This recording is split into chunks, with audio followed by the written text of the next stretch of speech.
feature that makes the corporation really tick, which is this limited liability idea. Okay, the idea that at some point it's a contained recipient. Okay, and whatever is there is what people would distribute, and nothing more than that. So people cannot go after other assets of the agents in the firm. There's this limited liability that limits the liability of one agent to another to whatever is in the pot. Is that clear? So that's an addition that basically explains the evolution of the corporation, like 250 years ago, and sets it apart from the previous contracts. Okay.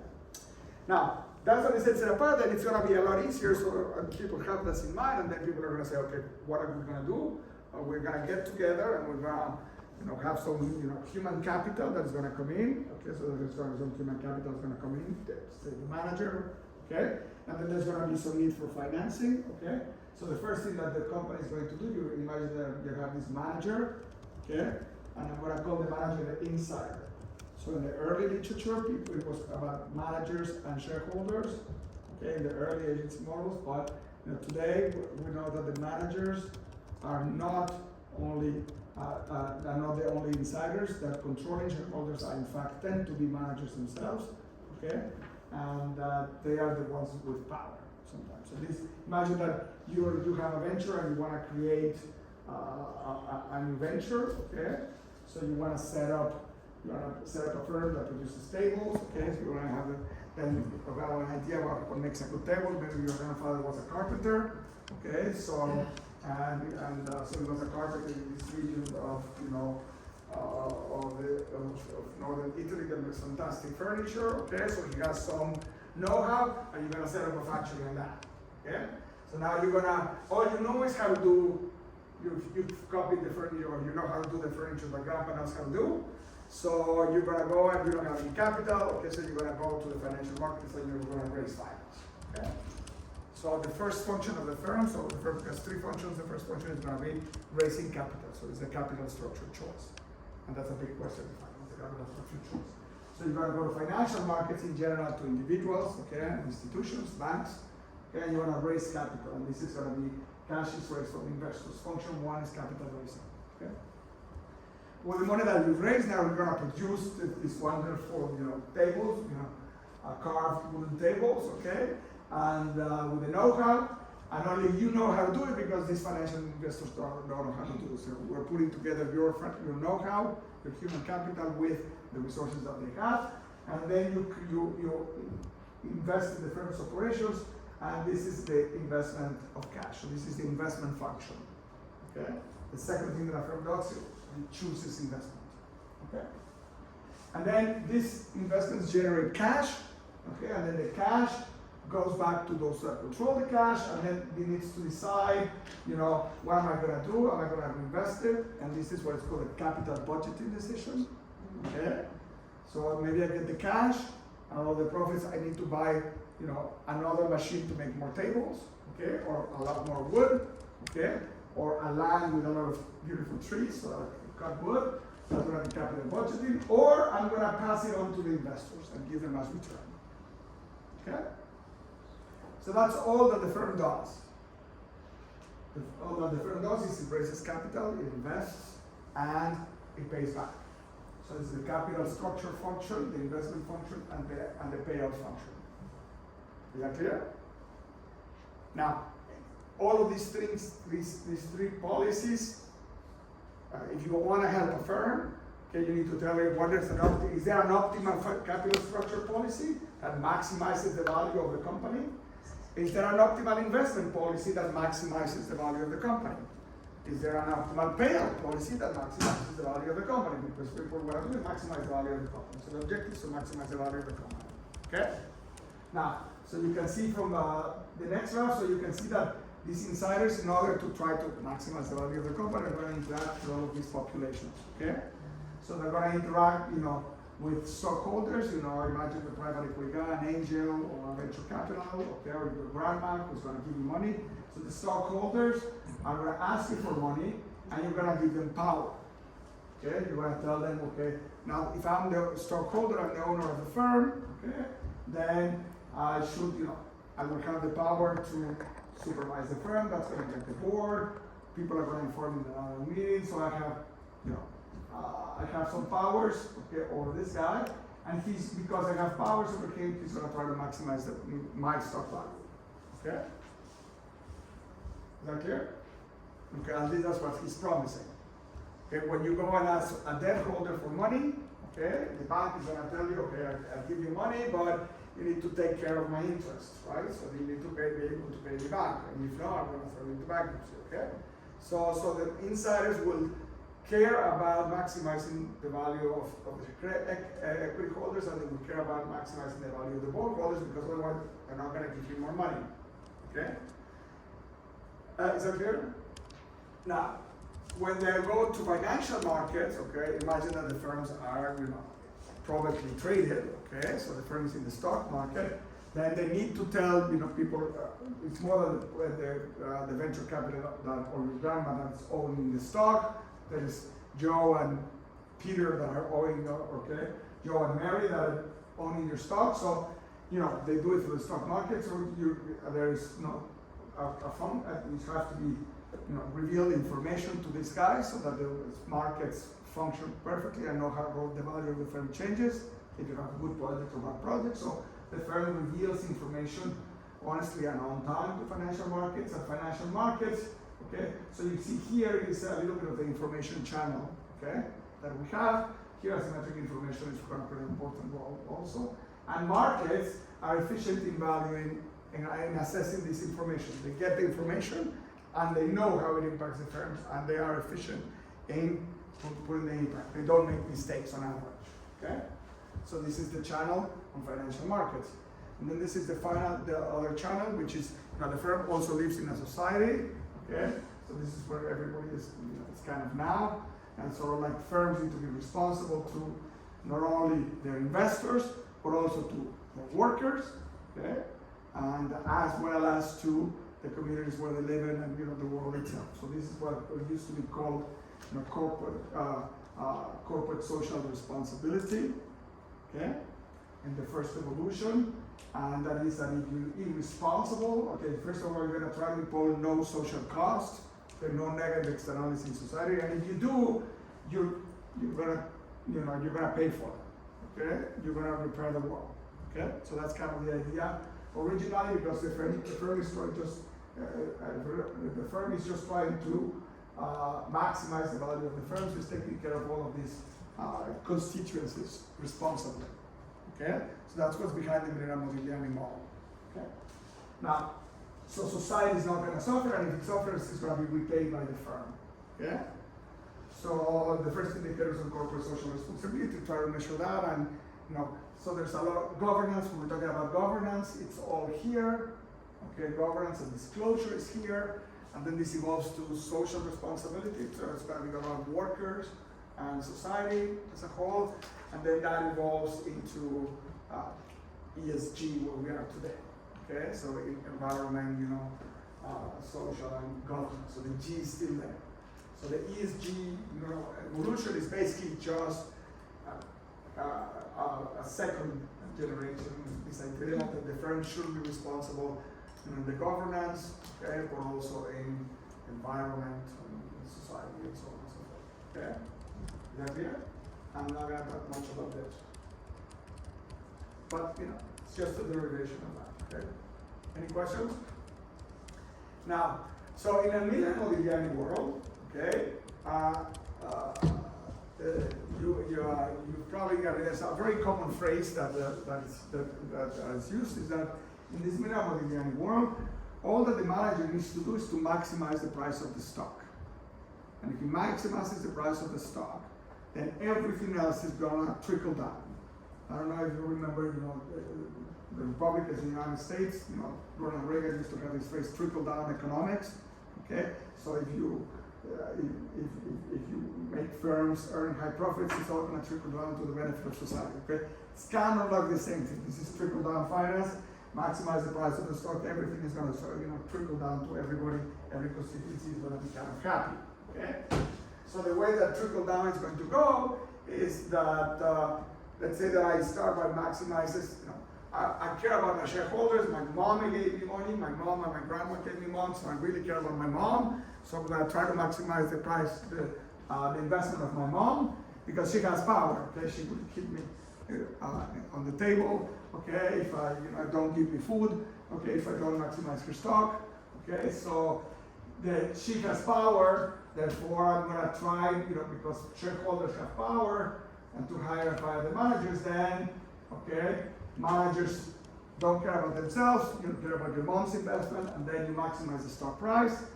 And because markets are efficient, there was the third channel here, because markets are efficient, then if you maximize the stock price, stockholder wealth is maximized all the time. And because lenders are fully protected, because the manager also cares about the banks, then firm value is maximized, not only stock value, but also debt value, therefore firm value is maximized. And because the firm is responsible to society, then society's value is maximized. We're all happy. So the manager's simplification of all is just maximize me the stock price and everything will be done. And this is why there's this big focus up until the 2000s, in which manager's objective is just to care about the market price of the stock. Okay? Because that trickles down to everything else. Okay? Now all of this is assuming a lot of stuff. Okay? All of this is the Miller-Modigliani framework is assuming a lot of stuff. This framework is assuming a lot of stuff. Okay? So, what are the assumptions? I've already told you the evolution of finance, so it's not going to be a big secret of what are the assumptions of the Miller-Modigliani. What are the, from what you remember from your basic finance courses, what are the assumptions of the Miller-Modigliani theorems? Or the readings that we did for today, which you didn't do, because you have to do them, okay? Efficient markets. So it's going to be, okay? So it's going to be, there is some form of efficiency. From some of efficiency of markets, okay? Some kind of form of efficiency of markets. Probably all you need is, semi-strong. Does anybody know what semi-strong efficiency is? What is it? A semi-strong market is in which you can, the price reflects not only past information, but current information. So it gets all the information and processes it quickly, okay? There may be private information, but the moment the information gets into the market, it processes it. In general or in average, right, okay? Not all the time, but on average, okay? Markets can make mistakes, okay, but you cannot live in a mistake forever. Okay? So at some point you converge to the mean. Okay? That's more or less. Okay? So you kind of require some of that because that's how I pass the information and it gets stuck into the market. What else? No social cost. So no negative externalities, no externalities, okay? No externalities that are unpaid. Okay, there could be externalities, but just like here, you may be not efficient, but you correct yourself. So you could have an externality, okay, you can pollute, okay, but you put the cleaning machine. Okay, to pollute the river, but you need to clean the river. Okay, fine. So what else? The bondholders are protected. So the bondholders are protected. So let me leave that. So this is going to be no agency cost. That is, the insider will protect. Okay. In fact, the externalities is a little bit like that. It's an agency cost. You protect society. So here is this agency cost. Now, the way people look at it is that you're going to protect your investors. Okay, so it's investor protection. Okay.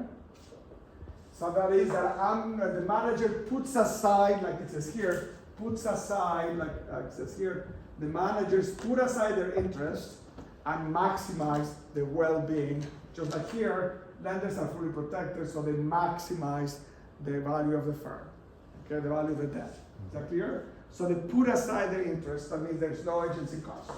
And this is no moral hazard.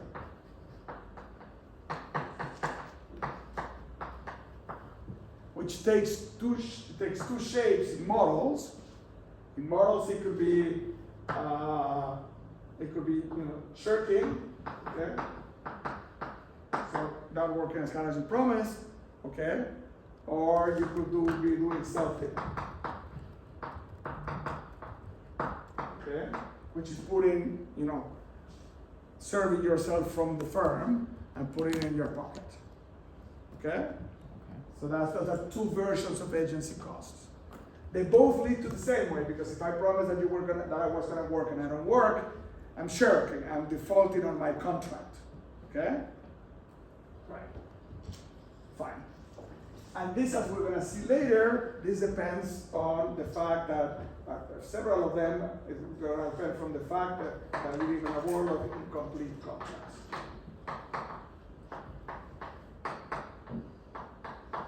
That's another Nobel Prize. Okay? Yeah. Excuse me, can you repeat shortly?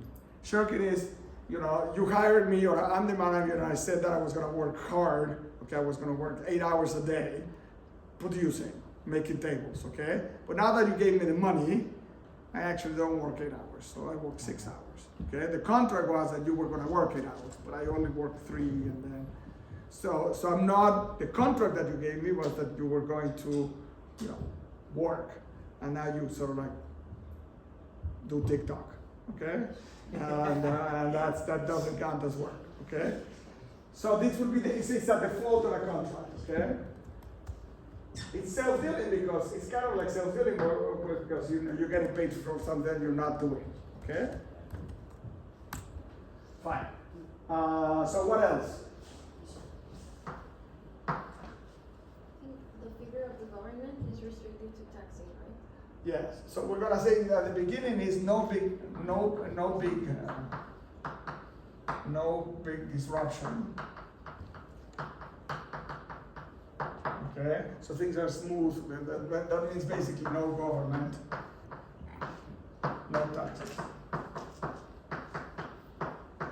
So they want to say, okay, government, comes and takes, a third of the pizza, they don't do anything, so this is a big disruption. We're going to deal with this. That's the first evolution in corporate finance. They deal with it, okay? Okay, what else? The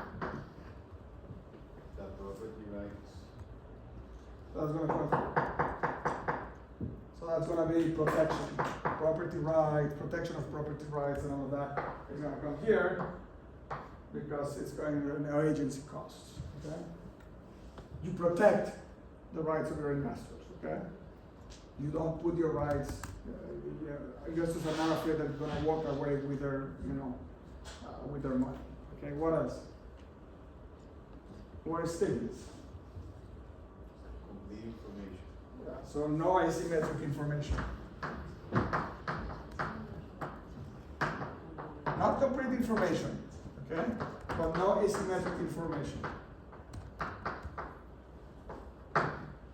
Okay? So that means that all of these parties have the same information set. Okay? Because if I know more than you, okay, then, we may get to different valuations, right? So if I know if demand is high and you think demand is going to be low, okay, then we're going to value firms differently. Okay, yeah? These assumptions were made on purpose, knowing that they are false? Or Yes, so their main purpose, so you put all of these assumptions to simplify the model and get to a value. And then you're gonna say, assume that there is asymmetric information, okay? Then what happens, okay? Assume that there's agency cost, then what happens? Assume that markets are not efficient, then what happens, okay? And so on. Assume that there's taxes, and that's where they start. Assume that there's taxes, what will change? And we'll see that the policy changes, okay? But first, let's agree on a framework so that we all know what we're thinking, okay? Okay, so they organize the thinking because people were just thinking whatever. Some people had in their head an asymmetric information world, and some people had in their head an inefficient market world, and some people had in their head an agency world, okay? And because they had in their head different things that they didn't understand, they actually interact with each other, it was very difficult to come up with a comprehensive theory. So that's how you get a Nobel Prize. Organizing people thinking on something, and then you contribute them to something special. Yes, you're right, and then you. So I'm playing with assumption 1 and assumption 2 in my in assumption 5. I'm sorry? I'm playing with assumption 1 and 5. Okay? 1 and 5. 1 and 5. So This is about the status of information, and this is about the processing of the information. One implicitly states that there will be some asymmetry when Not necessarily. with private information. Not necessarily, okay?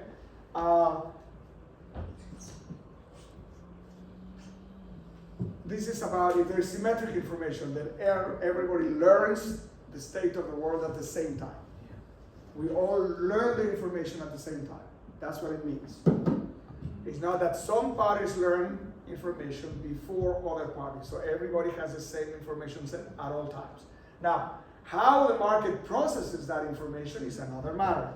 Are they good at processing it, or are people carrying biases that are severe biases that are constant? Okay, so this is about does everybody have the same information at the same time?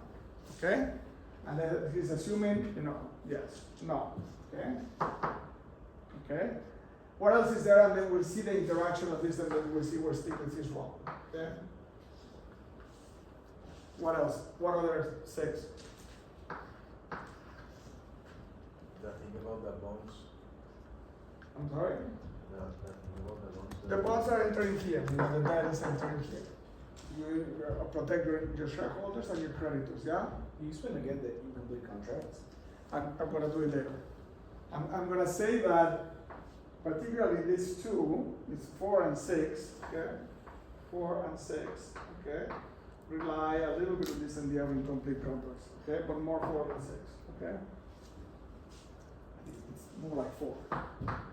But it impacts 6, so I would say it's more than 4, okay? Okay, what else is there? I mean, let me tell you something. I'm not going to put it as separate, but because we call it efficiency. This implies something that there is some kind of symmetric beliefs. Beliefs about the probabilities of the state of the world, okay? Okay? Or at least there's some average belief about probabilities. Because imagine that some people think that expansion has a 50% probability and contraction 50%. That's going to impact the valuation, right? Some people think that expansion has a 90% probability and contraction 10%. That's a better valuation, right? So there's somehow some symmetric beliefs about the probabilities of the states of the world, okay? Because otherwise, some part of the market will think the price is this, some part of the market will think the price is that. So this is a little bit related to efficient markets. Okay? The idea that markets efficiently process the information and they get to a price. Okay? So there's some idea about symmetric beliefs or an average belief that is floating around. So that we can agree on or there's some average probabilities of the states of the world. Okay? Otherwise, everybody would get to a different valuation of the firm, and we would not know how much the firm is worth. Okay? Okay. I think that's pretty much. No. Forget it. So there's the technical one. Okay? Complete markets. Okay, so what does that mean? Any idea about complete markets? So I'm gonna put this here. I'm gonna put it separate. Okay, I can put it here. Another way of saying this. What was I gonna say?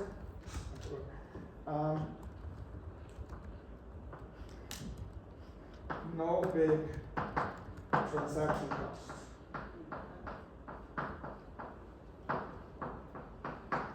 Okay, So I'll deal with complete market later. So no big transaction cost means the following, okay? Imagine that I'm trying to raise finance, and I go to the first bank, okay, and the bank tells me, no, I'm gonna lend you at 20%. Then you say, this is, you're a thief, okay? So then you go and you say, thank you for giving me my PowerPoint. I go to the next bank, okay, or the venture capitalist, and it's very costlessly to do that. If there's a big cost in going from the bank to the other bank, then it's a big transaction cost, then I can exploit, okay, the market. So that's gonna be a little bit related to these two. So there was no big transaction cost, which taxes are a big transaction cost, but it's also these big transaction costs affect the efficiency of markets itself, okay? So complete market basically means, okay, I am the firm, I'm trying to raise finance, okay? So I go to the first financier, and this first financier tells me, I'm gonna, as I said, finance you at 20, and then you say, no, the risk of the venture is 15, you're stealing, thank you, you go to the next bank, the next one tells you 17, no, you go to the next, you will converge, okay? You will converge to that, to the average, okay? To the price of 15, okay? So markets are competitive. In a sense, markets are competitive, okay? There's competition in banks. So there's competition amongst financiers. And there's thousands of financiers that can finance your project, okay? So then you get the project to converge to the right cost of capital, right? So that's a complete market on the supply of finance, yes? It's the same as saying there's no arbitrage possibility. Like rates of return and prices are gonna converge to. So no, arbitrage is gonna come here. So arbitrage is gonna come here. Because if markets are efficient, there's no arbitrage is when you know that value is different than what it should be, so you jump in to buy the undervalued asset, and that's because the markets were not efficient. Okay, so here is about, think about it in this way, the way I put it. Okay, you want to finance the firm, there's a lot of competition. Okay, markets are complete on the supply of finance, so you will always have the right rate. Okay, you will get charged the right rate. Okay, is that clear? Because there's thousands of financiers making sure that the price of the capital is linked to the risk of the venture. Okay, is that clear? Now on the other side, okay, so there's no monopoly in financing. So no, that's what it means. It's competitive. Okay. On the other side, there's no monopoly on products either. That is, you're not the only firm that produces these fantastic wooden tables from northern Italy. There's going to be another firm that would be able to do that, or if I want the cash flows that firm produces, let's say that firm, because investors want cash flows, they don't care about if it's tables or chairs, so they care about the cash flows they put in their money. If the cash flows of my company that produces the wooden tables is 100, okay, the investor can find many investments that produce 150, 100, this combination, okay? So it could be that he invests in a tobacco firm and then invests in some car firm, and those investors produce 150, 100. So my friend Joe, the table, or Giuseppe, because you're Italian, so Giuseppe, okay? Giuseppe doesn't have a monopoly on his side, because if he had a monopoly on this specific set of cash flows, then he could say, no, finance me cheaper, because I know you want those cash flows, and I'm the only person in the world that can produce those cash flows, okay? So the market is complete on the supply of finance and on the supply of products. That's what is called complete, okay? Is that clear? So there's many ways of getting the combination of cash flows of a single firm. So the investor is the financier is not trapped into giving you. So that makes you converge also to the right rate of return, correct? Yes or no? Is this clear? Yeah. Okay. So this is kind of, this is very important. This is why the big transactions get into there, okay? Any questions about this? So let me just tell you, so here, let me put it the other way, okay? The way here is, so the way, how did the literature evolve? Okay, so I was telling you about how the corporate finance literature evolved. So the corporate finance literature, so there is we start with M&M. We start with the M&M assumptions, okay, which are here. So the corporate finance literature is going to start first. It's going to say, let's try to get rid of the big disruption, the taxes. So this is the first evolution. Let's talk about taxes, okay? So you start with Miller-Modigliani, the original theorems, and then Miller-Modigliani with taxes, okay? Fine. Now, so that's the first evolution here, okay? Now the second evolution is happening when we're trying to get into asymmetric information. So now people are going to start working on the information field. So in the second one, okay, we're gonna start talking about we're gonna start. Let's put it this way. On the asset pricing side, people are thinking about efficiency, okay, and on the pure corporate finance, people are thinking about asymmetric information, okay. Yes. So now the third evolution is people start talking about complete or incomplete contracts, okay? And that is gonna really move into externalities and agency costs. So there's going to be externalities that are not paid, okay? There's gonna be the agency cost, and it's gonna be here. So this is the third kind of evolution, okay? That's where people start working, and then when we make this international, then that's when we talk about the fourth evolution that we want to put tonight. Okay? Is that clear? What was the third one again? So this is when we start thinking about agency costs, moral hazard. Because moral hazard is what it's behind really externalities. It's all about moral hazard and bargaining power. And it talks about incomplete contract. So it's thinking about complete markets or incomplete markets. Okay? So all of these three are kind of like linked. Okay, so if we start talking about taxes, then asymmetric information, then about agency or moral hazard or incomplete contracts. Okay?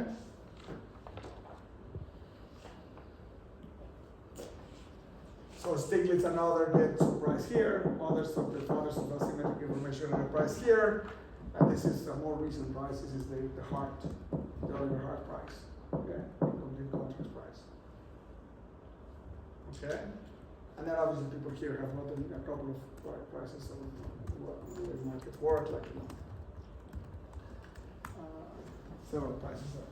Okay, is that clear? So I think I've tried to trace the whole evolution of the literature. So now it's going to be a lot easier for you to read through it. So you see what you have there is are the key papers that that help us work through that evolution. Okay, as we move along, I'm going to split them in topics, but as you move along, you'll see that there's this revolution that is taking place. Okay? Good. Any questions about this? So here the firm, notice that all that Marco needs to do, okay, all that Marco needs to do is really to maximize the stock price.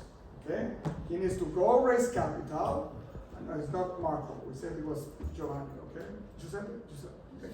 So Giuseppe, okay, so the Giuseppe, has the magic poison, knows how to carve the wood, okay? Knows what the wood is, so he goes, raises capital from the bank and some investors, okay? Puts the capital through the machine, invests in the machines and the factory and so on and so forth, churns out the furniture comes out, gets sold, and how I distribute the profits.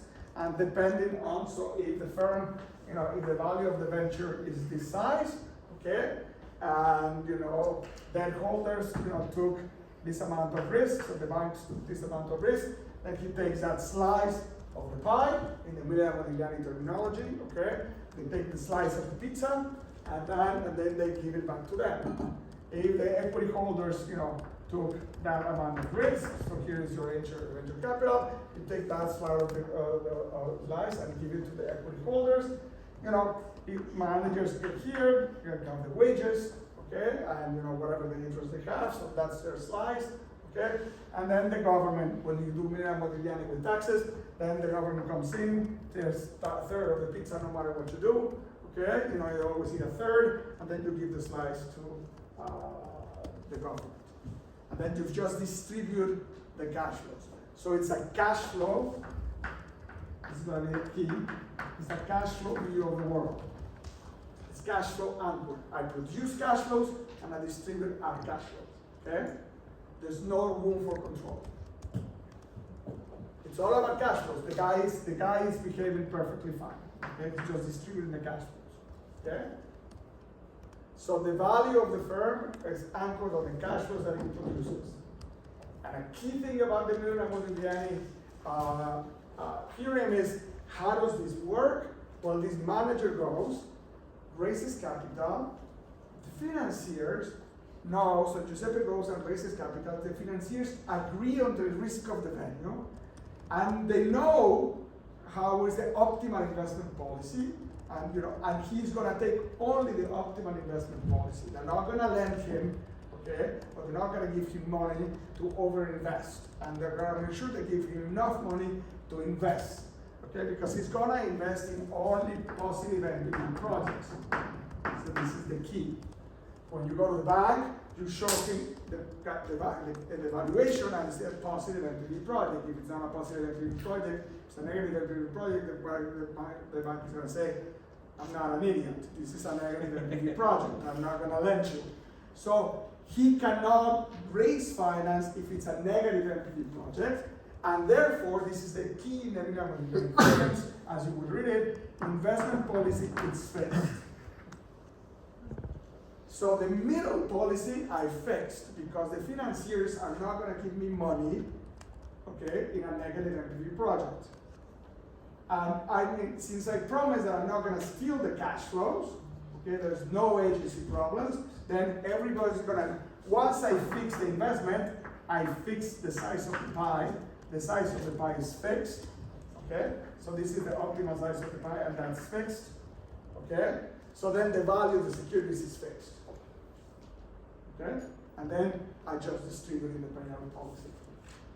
The key in M&M is this investment policy is fixed. Because the assumptions make it fixed, because otherwise there's no equilibrium in financing, okay? That's kind of, if you want to figure out the thing that makes everything work, is that all of those assumptions lead you to fixed investment, to only positive NPV projects. And that just anchors the whole thing. And now here come the corollaries of the Miller-Modigliani theorem. You guys remember what does the Miller-Modigliani theory predict? Remember there are three policies, okay? There's capital structure, there's investment, and then there is payout. These are the three things that the firm does, correct? Yes. Now, what does the Miller-Modigliani theorem predict? So remember, we want to maximize the value of the firm. So we're asking ourselves, what is the investment that maximizes the value of the firm? Under those circumstances, what is the investment policy that maximizes the value of the firm? The investment policy that maximizes the value of the firm is only take positive NPV projects, right? And you only take positive NPV projects. You never take a negative NPV project, okay? Because you can't. All of the assumptions constrain you, okay? You can't. You'll never get financing for that. Investors are not stupid, okay? So this is fixed. So I know I have the first prescription, okay? What does this imply for the capital structure?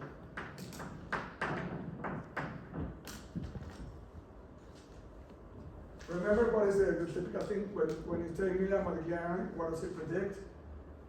In capital structure, what do they predict? To optimize the way they finance their activities. Okay. Is there an optimal capital structure? Yes. For Miller-Modigliani, no. It says it doesn't matter.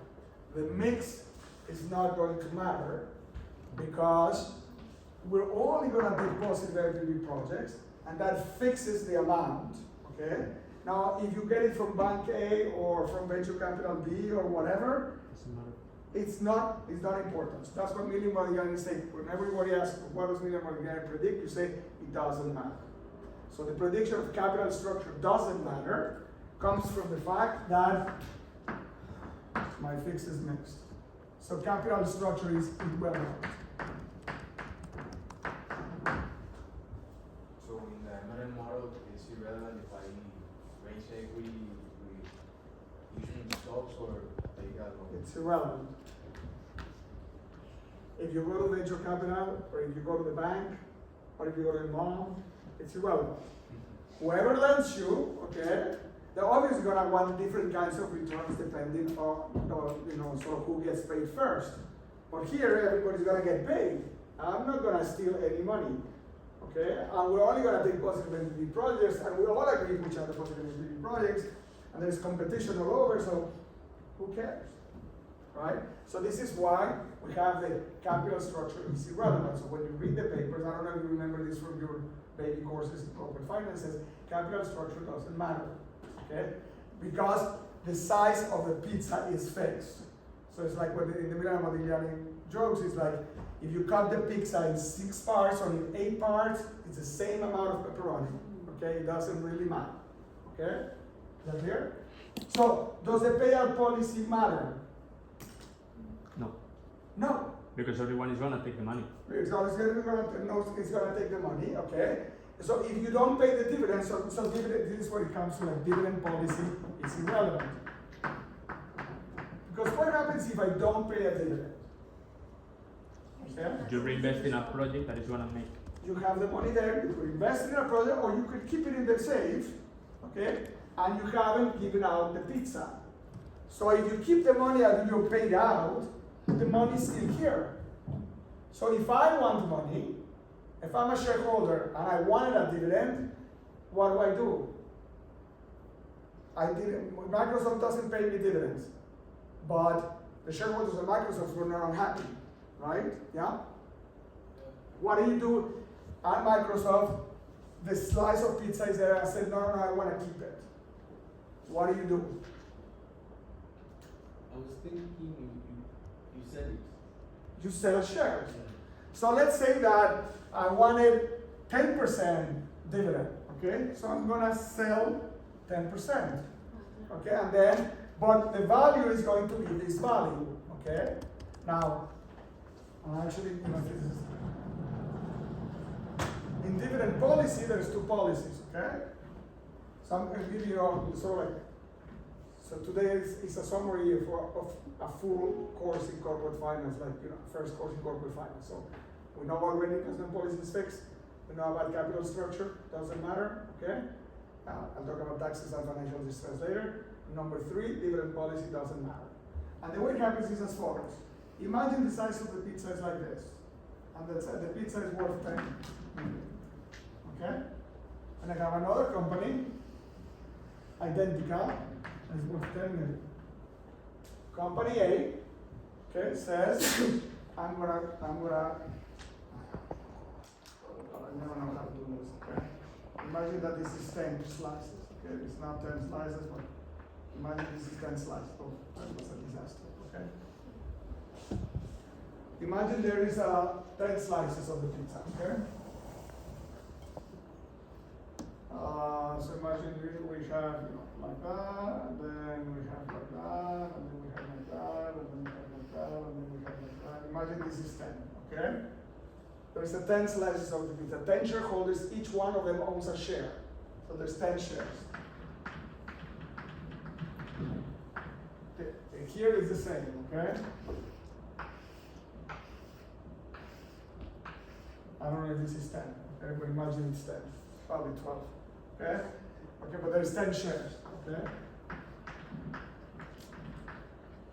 This firm pays a 10% dividend, okay? So what happens to the value of this firm? This firm is gonna pay a 10% dividend. The slice of the pizza is gonna walk out. Okay, this is the dividend. Okay? So the shareholder had a firm that was valued 10, and now the firm pays a dividend. What happens to the value of the firm? Goes down to what? To 90%. So so it's 10 minus 1 equals 9 million. Okay, and this thing is worth 1 million. Okay, so now the shareholders, are they better off or worse off? They're worse off. The shareholders are worse off because they're No. No, they are equal because the 1 million that has been given in dividends, They they have- have it in the pocket. They have 10 shares here that were worth 10 million. Now they have, 10 shares here that are worth 9 million and 1 million here in the pocket. Okay? So they're equally well off. Okay? Because 1 plus 9 equals 10. Okay? So that's if you pay dividends. Imagine this firm doesn't pay any dividend. Okay? Imagine this firm doesn't pay any dividend. Okay? Are the shareholders better or worse off? Equal. Equally to this one. Now let's do the third one.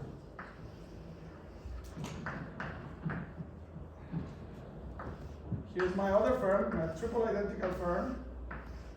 And now this firm, okay, it has 10 shareholders, 10 shares, okay? Now it's decided that it's gonna buy back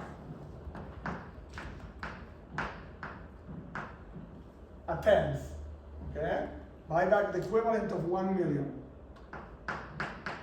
$1 million, which is equal to 1 share, 1 shareholder.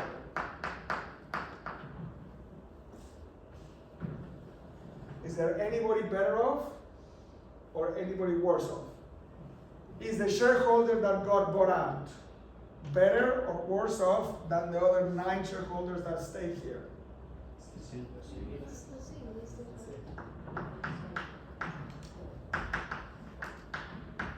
9 shareholders.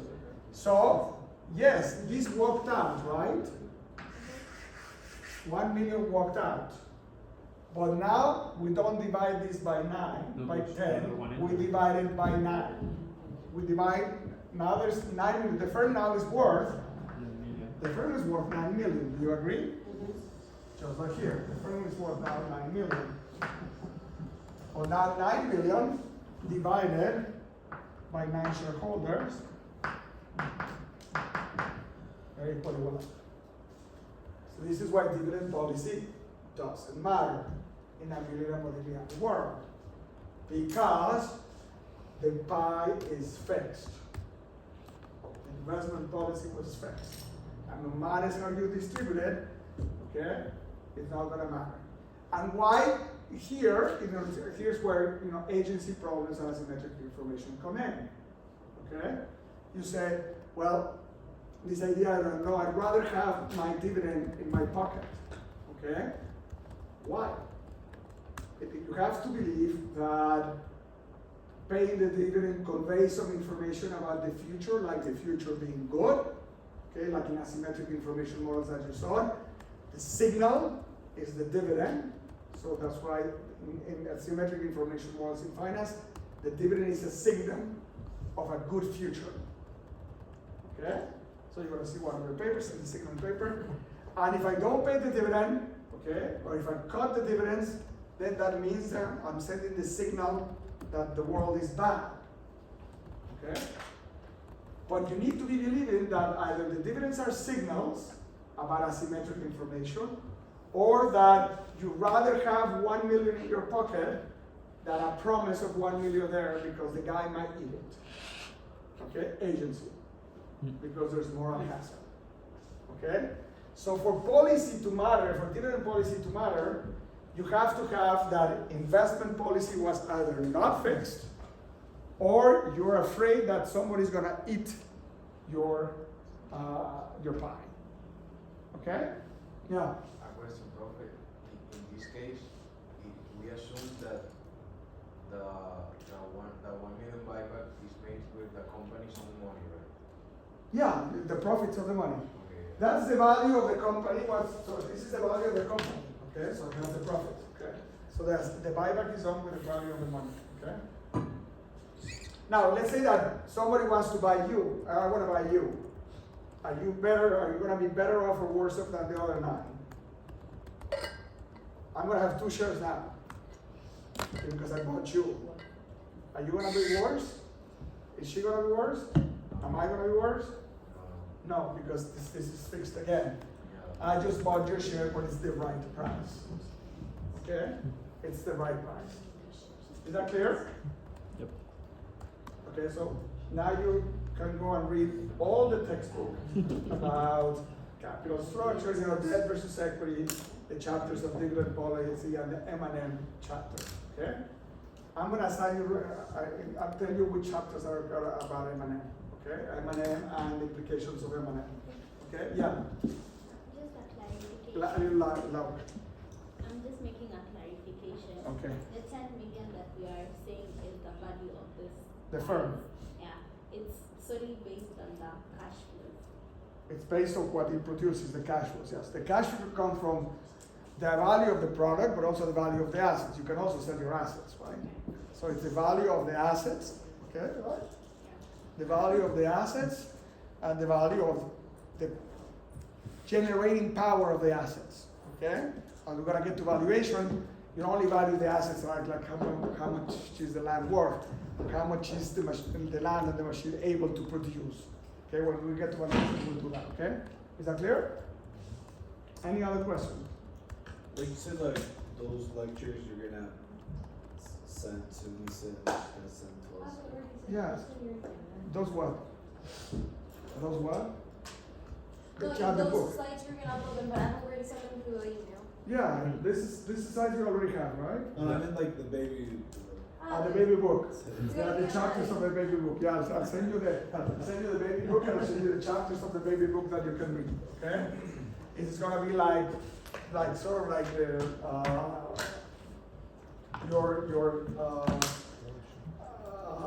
your overview of the very basic finance course. Okay? But the first part of the very basic finance course, which is dividend Modigliani, okay? Irrelevance of capital structure, investment policies fixed, irrelevance of payout structure. Okay? Questions?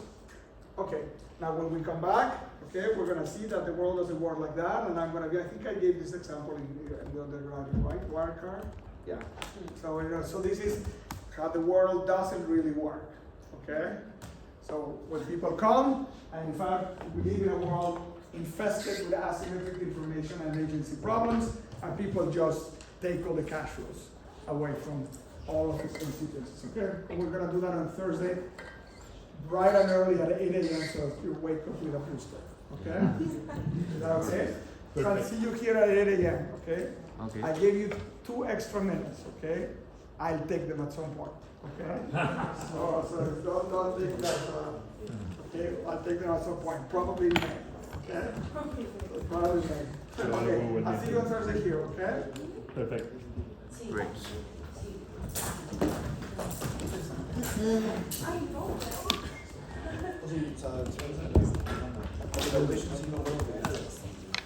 Pero como he dicho,